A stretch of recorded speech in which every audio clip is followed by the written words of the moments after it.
আর মাছের সেরকম কোনো কাটা থাকে না, তাই বাড়ির প্রত্যেকে খুব ভালোবাসে খেতে।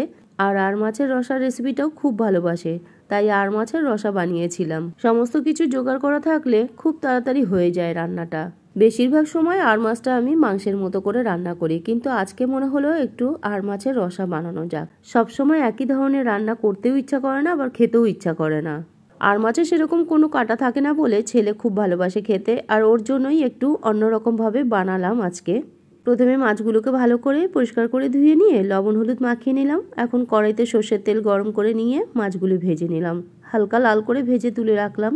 আর মাছগুলো এইভাবে ঢাকনা দিয়ে ঢেকে ভাজি আমি, না হলে খুব ফোটে, গায়ে ছিটকে তেলগুলি চলে আসে।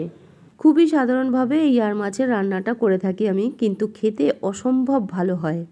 এই রান্নাটা যখনই করি হাতে বেটে মশলাটা করে তারপরে রান্না করি, মানে শিলনোড়াতে মশলাটা বেটে রান্না করি।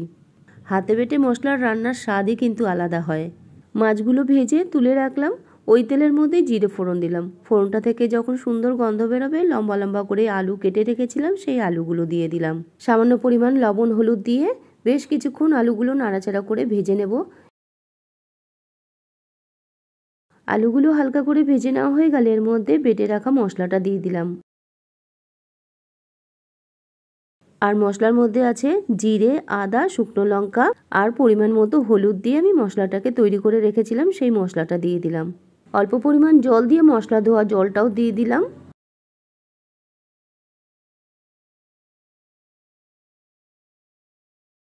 এখন আলুর সাথে মশলাটা 3 থেকে 4 মিনিট সময় নিয়ে মশলাটাকে কষিয়ে নেব, যতক্ষণ না মশলা থেকে তেল ছাড়তে শুরু করবে। আলুর সাথে মশলাটা ভালো করে কষিয়ে নেওয়া হয়ে গেলে পরিমাণ মতো জল দিয়ে দিলাম, স্বাদ মতো লবণও দিয়ে দিলাম।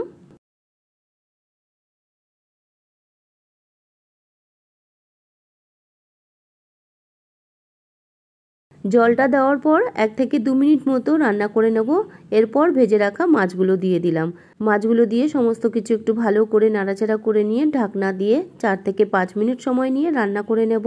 4 মিনিট মতো রান্না করে নেওয়ার পর ঢাকনা খুলে একটু নাড়াচাড়া করে নিয়ে গ্রেভিটা যখন এরকম ঘন হয়ে আসবে, দুটো চেরা কাঁচা লঙ্কা দিয়ে ঢাকনা দিয়ে ঢেকে স্ট্যান্ডিং টাইমে রেখে দেবো 2 থেকে 3 মিনিট সময় নিয়ে, তারপরে নামিয়ে দেব। অনেকে এই আর মাছের রসাতে একটু ঝোলঝোল মতো করে, কিন্তু আমি একটু গ্রেভিটা ঘন করি, তার জন্যই গ্রেভিটা ঘন করলাম। এইভাবে তোমরাও একবার আর মাছের রসা বানিয়ে খেয়ে দেখো, গরম ভাতের সাথে দুর্দান্ত লাগে খেতে। কেমন লাগলো তোমাদের আমার আজকের রেসিপি আর মাছের রসা অবশ্যই কমেন্ট করে জানিও। যদি তোমাদের ভালো লেগে থাকে একটা লাইক করে ভিডিওটা শেয়ার করে দিও, আর আমার চ্যানেলটিকে সাবস্ক্রাইব করে দিও প্লিজ।